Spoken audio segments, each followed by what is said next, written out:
UP Ayush counselling का जो processing है वो चल रहा है और ऑनगोइंग है। अभी क्या हो गया कि न्यू अपडेट आया है।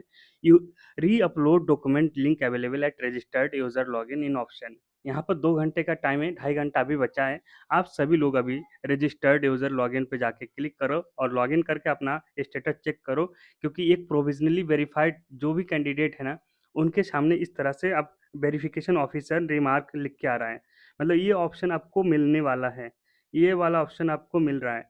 तो ये क्या है और इसके लिए क्या करना पड़ेगा आपको, यहाँ पर लॉगिन करेंगे। हमने बताया जैसे कि आपको पहले लॉगिन करेंगे और आपको ये स्लिप डाउनलोड करना है। सभी कैंडिडेट को स्लिप डाउनलोड करना है। कोई भी स्टूडेंट जो आयुष काउंसलिंग में पार्टिसिपेट किए, ये सारे डॉक्यूमेंट्स कलेक्ट करके आपको ले भी जाना है। उसी रजिस्ट्रेशन स्लिप में लिखा है, मेंशन किया है। तो चलिए तो जैसे ही आप लॉगिन करोगे, लॉगिन करने के बाद आपके पास पहला जो ऑप्शन आएगा डॉक्यूमेंट वेरिफिकेशन स्लिप, आपको इसी को डाउनलोड करना है। ये नया ऑप्शन आ गया आपके सामने, इसको आप डाउनलोड करना है। सभी कैंडिडेट को डाउनलोड कर लेना है। जिसका भी प्रोविजनली वेरीफाइड आया था या नॉट वेरीफाइड आया था, जो भी आया था, वो सारे कैंडिडेट को आप डाउनलोड कर लेना है। करने के बाद आपके सामने इस तरह का वेरिफिकेशन कार्ड डाउनलोड होगा, डॉक्यूमेंट वेरिफिकेशन कार्ड 2025। ये पहले आपने डाउनलोड नहीं किया होगा, सेम ही लग रहा होगा जो पहले आपने रजिस्ट्रेशन स्लिप डाउनलोड की थी। ये डॉक्यूमेंट वेरिफिकेशन कार्ड है, इसको सभी स्टूडेंट को डाउनलोड करना पड़ेगा। यहाँ पर डोमिसाइल डॉक्यूमेंट, जो भी यूपी स्टूडेंट है उसको डोमिसाइल की भी ज़रूरत पड़ेगी, ये भी मेंशन किया गया है। चलिए हम दिखाते हैं आपको। यहाँ पर आप देख सकते हो document is verified subject to reverification after allotment at nodal centre. तो यहाँ पर क्या-क्या कौन-कौन सा डॉक्यूमेंट वेरीफाई हुआ है। कैटेगरी सर्टिफिकेट वेरीफाइड है एस, जो वेरीफाइड है उसके सामने वेरीफाइड लिख के आ रहा है। इंटर मार्कशीट प्रोविजनली वेरीफाइड है। High school certificate provisionally verified है। नीट स्कोर कार्ड वेरीफाइड है। इसके बाद सबमिट योर चॉइस एज पर शेड्यूल, शेड्यूल के अकॉर्डिंग चॉइस फिलिंग करना है, वो तो आपका आगे का प्रोसेस है।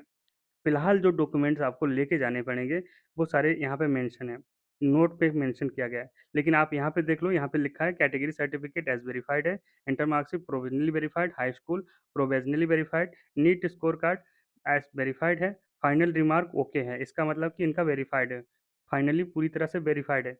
जैसे कि आगे को मैं आपको दिखाऊँगा आगे, प्रोविज़नली वेरिफाइड डॉक्यूमेंट अपलोड। जब आप व्यू डॉक्यूमेंट अपलोड पे देखोगे तो उसके सामने जो आयुष ऑफ़िसर का रिमार्क है ना, वो ओके वेरिफाइड लिख के आ रहा है, सभी के जिसका भी वेरिफाइड है तो। तो यहाँ पर आप देख सकते हो ऐसे लिखा है, ये आपका ओके वेरिफाइड। ये वाला लिंक पहले नहीं था। वेरीफाइंग ऑफ़िसर और रिमार्क में यहाँ पर न्यू ऐड कर दिया गया है, जिसका भी वेरीफाई है तो ओके वेरिफाइड लिख के आ रहा है। ये वेरीफाइंग ऑफ़िसर रिमार्क द्वारा किया गया है। तो ये सारे डॉक्यूमेंट्स से जो आपको लेके जाना पड़ेगा रजिस्ट्रेशन जब नोडल सेंटर में जाएँगे तो। कैंडिडेट को एडवाइस किया जा रहा है कि carry his admit card, NEET का एडमिट कार्ड ले जाना है, नीट का रैंक कार्ड लेके जाना है। इसके बाद हाई स्कूल और इंटर की मार्कशीट और सर्टिफिकेट लेके जाना है। इसके अलावा एडमिट कार्ड भी लेके जाना है, हाई स्कूल और इंटर का। इसके बाद Aadhaar card, PAN card, driving licence, passport, जो भी आपने लगाया था उसके टाइम, वो डॉक्यूमेंट आपको लेके जाना पड़ेगा। इसके बाद candidate is advise to carry domicile certificate as पर गवर्नमेंट ऑर्डर। गवर्नमेंट ऑर्डर के अनुसार जिसका भी डोमिसाइल यूपी डोमिसाइल है, डोमिसाइल सर्टिफिकेट ले जाना पड़ेगा। सी एनेक्जर, जो एनेक्जर में दे रखा है ब्रोस्टर के। इसके बाद कैंडिडेट मस्ट भी कैरी कैटेगरी सब category certificate against the claim category सब कैटेगरी। ठीक है। इसके बाद candidate must carry subject security money deposit slip, आपको सिक्योरिटी मनी का डिपॉजिट स्लिप भी लेके जाना है।